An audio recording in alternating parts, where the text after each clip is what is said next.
So the first meeting with Indiana, anything you feel like you need to be better at? Anything you took from the game that you need to adjust? I would say from our standpoint offensively, I thought we got good shots. I thought Zach shot, I think 11 for 23, and Braden was 2 for 14. So that's what jumps out. And I'm always, very encouraging when we get quality shots and we miss them. I think that's the one thing where coaches can get in trouble with that, because you're going to have some days where it doesn't go down, and obviously Indiana gets credit for, those misses. Like you just can't say it was just from your perspective, right? You got to be able to see it from a wide lens to where, we got some pretty good shots. They just didn't go down, but also, their defense was a part of that also. But more than anything, we took care of the ball in the first half. We didn't have a good start to the second half, and they made some shots there. And but I thought we showed some resiliency in how we handled their comeback in the second half, and then we were able to push it out there at the end and get it back to Troy. But no, they have a very talented team. They're 3, 4, and 5 are all three guys that can score the basketball, and long, athletic, can block shots.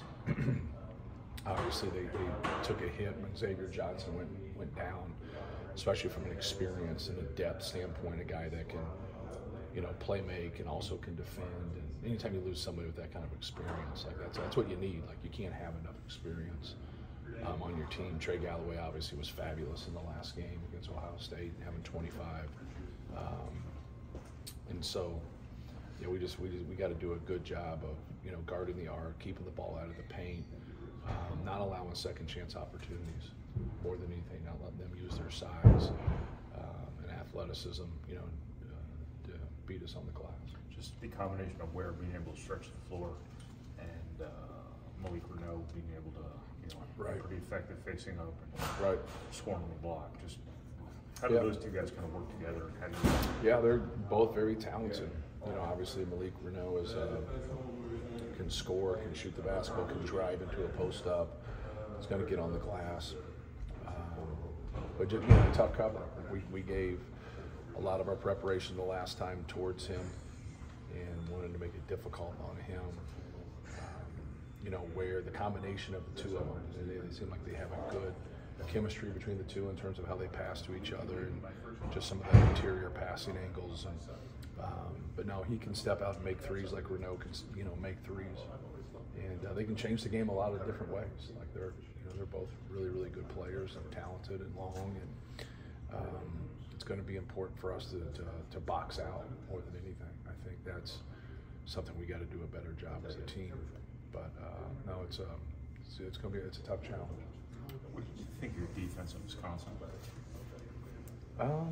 I thought in spurts we were really good. We did some different things in the game, and we really wanted to try to keep them out of the paint. I thought Lance did a good job of challenging Storr on some of his pull-ups, but Storr also just blew by us about 3 times to where he got right to the rim. We got to do a better job of containing the dribble.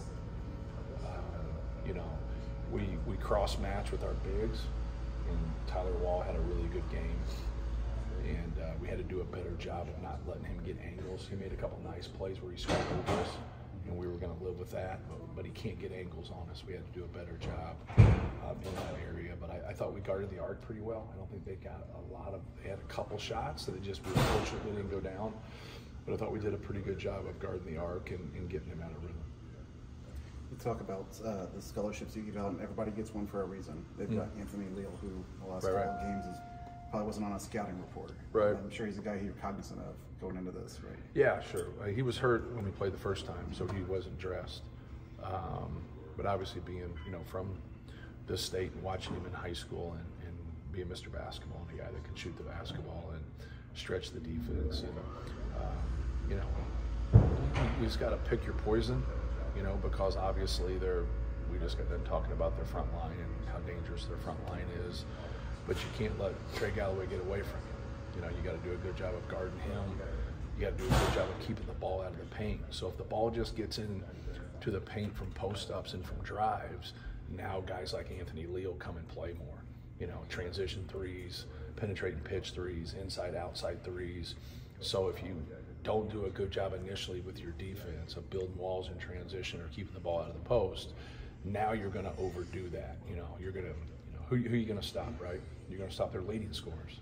Like, then that's how his value raises. So I think we got to do a good job of keeping the ball in front of us and not living in help. Sometimes we worry so much about our help defense, and it's got to be there, and you got to be ready to help, but you can't help all the time. If you're just constantly helping, and now you're going to be in rotations, and now they're skilled players and you have more of a role in the game. Was this a good week to have a 6-day break between games, kind of, and break up the schedule a little bit? I think so. Anytime you have a kind of a tough gauntlet of games, anytime you can have some rest for the players, I think that really helps. But we'll see how we play on Saturday, right? Like, sometimes those 6 days off can really help you, but then you're a little bit rusty. So hopefully we come out and play well. It's kind of a narrative question, but IU's had a tough stretch the last few games. And is a desperate team coming in here needing a big win even more dangerous? Sure. Anytime, your back's against the wall and you got to get a win, and then this win would be the best win on their resume. So you have to be cognizant of that, understand that, but also we're playing for something too. So if our guys need something else to get motivated when you're playing your rival, besides just trying to beat your rival straight up and sweep them for the year, and then getting one step closer to putting yourself in position for a Big Ten championship, then I think we got some issues then. But our guys have worked really hard. Like other day at Wisconsin, I thought we had a good focus about us. It wasn't a perfect game. We didn't shoot great, but it was good enough, and I thought our effort was really good. Talked a lot about how your team kind of lost confidence with shooting last year. How have you seen this team kind of evolve with that? They didn't shoot well in Wisconsin, still won. I just think overall, if you look at all of our games, we've shot a good percentage. Right. Individuals have shot good percentages. So, from Lance to Braden to Fletch to Mason, you have those four guys, the guys that don't get as many attempts. Cam Heide, they've all shot a good percentage, and that's what is more than anything. Just keep putting in your work. Whether you make shots in one game or miss shots in one game, keep putting in your work outside of games, and feel good about it. You just can't live and die by every shot, right? You just got to take good shots, and let's don't have a parade when you make them, and let's don't have a funeral when you miss them. So many guys that are skilled, they hang their heads or they get too excited or whatever it might be, but just trying to stay on even keel. Last year, to kind of go off that, you said you had a good shooting team, and I assume you were seeing them go down in practice. Yes. Not in games. So, but with the results swinging so much, what's it been like for you on your side for actually seeing it? Well, it creates more space to run things. They have a decision to make. Where last year, as the season progressed, the decision was made for them. They're like, this is what we're going to live with. If these guys make shots, then we'll just lose. But this gives us the best chance. And now people realize that if we're going to go get 12, 13, 14 threes to go along with Zach, we're probably going to win the game, right? So they have to think about what can we take away, and if they really stay with us and they stay one-on-one there, doesn't mean that can't work. It hasn't worked a lot. We're normally going to get him to the free throw line. We're normally going to get a lot of layups and dunks, and that's what you want, right? If you're not getting rhythm threes, you want your layups and dunks. At this stage of the season, you start turning an eye at all to doing some things to keep your guys fresh. Yeah, we did. We've done that the whole year. We've always done that. Is that shortening practices? Is that? We shorten it a little bit, yeah. Do you start managing minutes in any way? No, that doesn't affect anything. People always look at that like it's not. Whether you run today or run tomorrow, whether one's a game or a practice, you're running.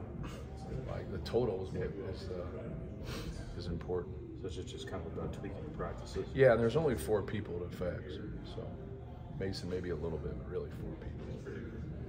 Your 3 guards and Zach, they're the ones. We got 4 people on our team that get the minutes that they deserve. Then we got everybody else that deserve more minutes, but I don't make the rules. They only give us 200 minutes. Do you see Braden and Fletcher being better conditioned this year to yes. handle the Yeah, I think they're better mentally. condition than anything. Just understand what you got to go through. But just don't act like what you're going through. Other people don't have to go through. Everybody's got to go through it. Like, deal with it. Like, it's embrace it. Like, make it fun. Make it fun. When it gets hard like that and it gets grimy, that's when it's got to be exciting for you.